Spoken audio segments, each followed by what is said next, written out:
Buenas a todos, y como hablamos en el capítulo anterior del K6 2, sabemos que AMD tenía que hacer algo porque se venía el nuevo Pentium 3, pero su nueva arquitectura K7 estaba medio en pañales, así que había que hacer algo para contrarrestar eso que se venía. Así que, ¿qué sacó AMD? El K6 3.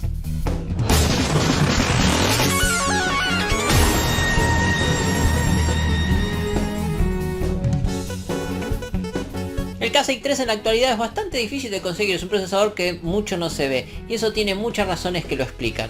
Una de las primeras razones que explican la escasez de procesadores K6 3 dando vueltas por todos lados es que fue un procesador que fue diseñado para aguantar 6 meses. 6 meses era lo que necesitaba AMD para terminar de desarrollar su próximo K7.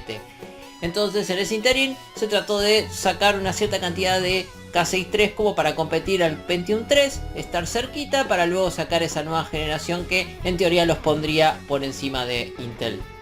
Sin embargo, estos 6 meses se vieron medio complicados. ¿Por qué? Porque bueno, el proceso de fabricación de los K6 3 era bastante complejo. De hecho, uno de los datos importantes que tiene este K6 3 que pasaba de tener 8 o 9 millones de transistores como tenían los anteriores a tener prácticamente el triple, ¿sí? 21 millones de transistores o un poquito más.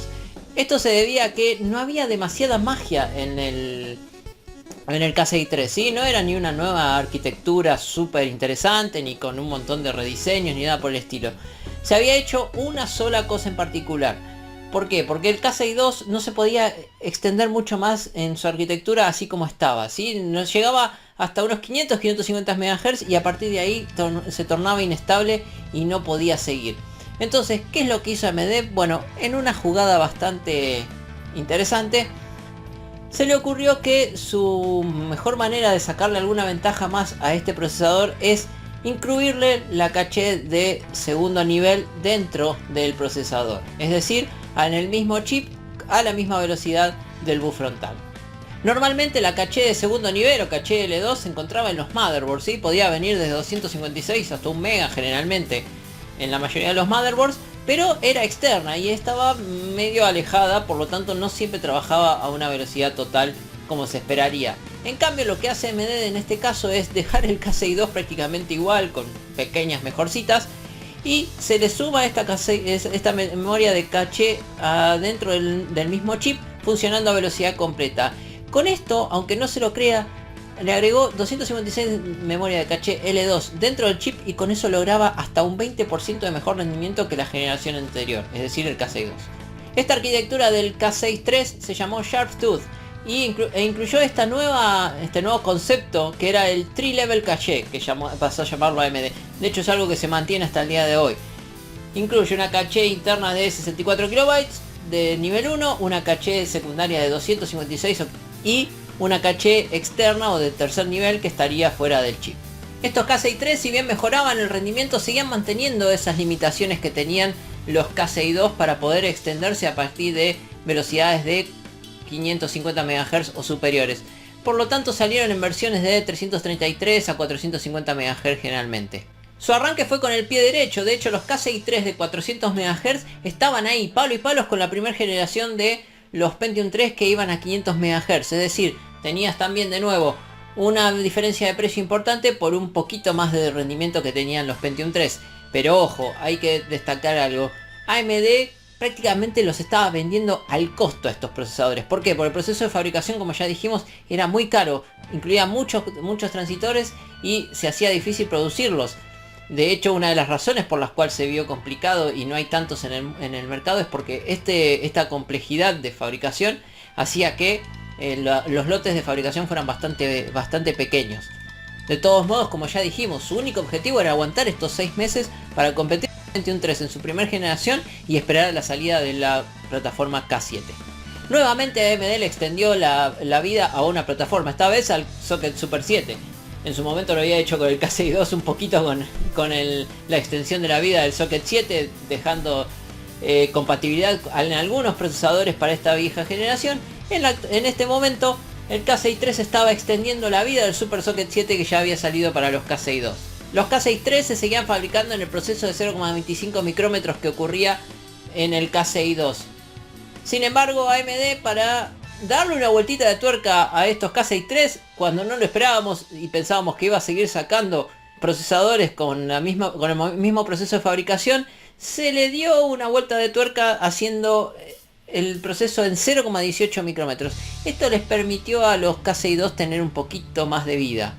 El K63 prácticamente ya era el tope del tope de una arquitectura, es decir, el K62 llevado a su tope, que el K62 ya tenía un tope, pero bueno, ya no se podía hacer mucho más, pero AMD lo logró.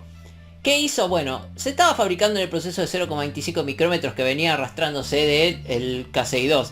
En cambio, este K63, cuando llegó un momento, hubo que hacer un poquito de esfuerzo para darle un poquito más de vida. Incluso se veía el tema de competir también en las computadoras portátiles. Por ende, AMD aprovechó la fabricación de procesadores a 0,18 micrómetros y sacó una nueva versión del K63 que se pasaría a llamar K63 Plus, como se vio comercialmente.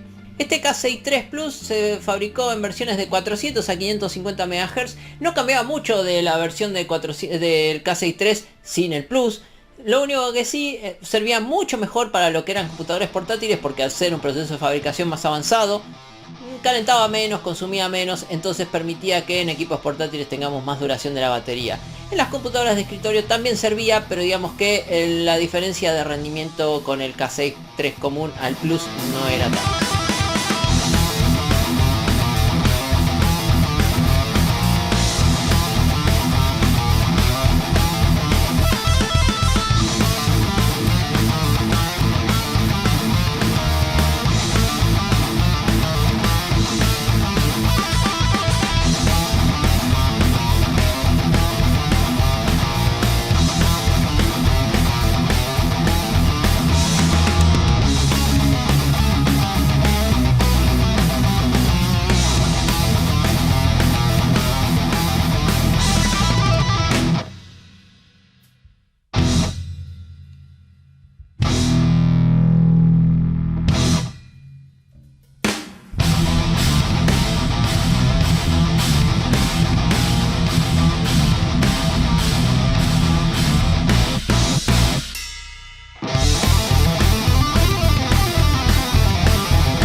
Como si fuera poco, AMD no quería abandonar ese nicho que eran las PC de bajo costos. El K62 había rendido muy bien y andaba muy bien. Y como había escasez de los K63, pero se había ganado una buena reputación, AMD decidió hacer algo un poquito más rebuscado. Dándole un poquito más de fuerza a su viejo K62, decidió aprovechar este proceso de fabricación de los K63 y lo que hizo fue tomar la misma arquitectura del K63 Plus, ¿sí?, que incluía 256 de caché interna, y sacar una versión un poquito recortada, hacerla de 128, y a eso se le pasó a llamar K62 Plus. Ese K62 Plus prácticamente es un K63, ¿sí? Lo único que se le hizo es recortarle un poquito esta caché de L2 y sacarlo al mercado como K62 Plus. Lo único que buscaba AMD en esto es contrarrestar un poco de eso que estaba gastando un montón en el proceso de fabricación para aguantar hasta la salida del K7.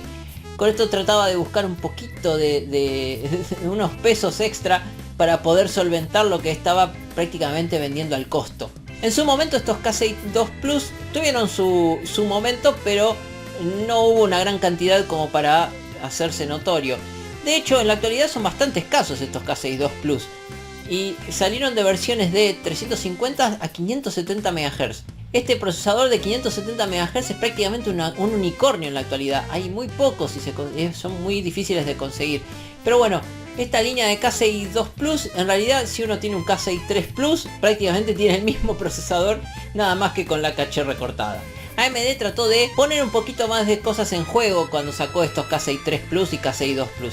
Sacó una tecnología que se llama Power Now, que la verdad es que solamente servía para contentar a aquellos ambientalistas que estaban pidiendo que se consuma un poco menos de energía con los procesadores, porque la realidad es que es una simple utilidad para hacer que cuando el procesador no esté en uso consuma menos de lo que estaba consumiendo y no mucho más. Bueno, y finalmente AMD lo logró. En junio de 1999 el Athlon apareció, la nueva arquitectura K7 estaba lista y dio mucho que hablar. La verdad es que funcionaba muy bien y con esto se marcó un fin a una dinastía como la que llamamos K6, la cual tuvo sus pros y sus contras, sus altos y sus bajos, pero que al final del día, sobre todo en la parte del K6-2, al día de hoy se sigue viendo como una plataforma muy exitosa. Luchó bien en cuanto a performance y luchó bien en cuanto a precio. Estuvo siempre en la pelea. No fue el tope de gama, no fue el ultimátum del rendimiento, pero le dio a muchos gamers, a muchas oficinas, a muchos trabajadores la oportunidad de tener un procesador con un rendimiento decente a un precio decente y así lograr que AMD se hiciera su nombre. Si no hubiera ocurrido el éxito de los K6-2, sobre todo como pasó con el viejo 586, no sabemos qué hubiera sido de AMD hasta entonces. Así que bueno, muchas gracias por haber visto esta serie de videos. Sigan enganchados, va a haber más videos como estos, como estas cuestiones técnicas. De hecho pueden chequear otros, como hice el de MMX y el de Pentium 2, que están muy buenos. Y espero que les haya gustado nuevamente. Nos vemos la próxima. Hasta luego.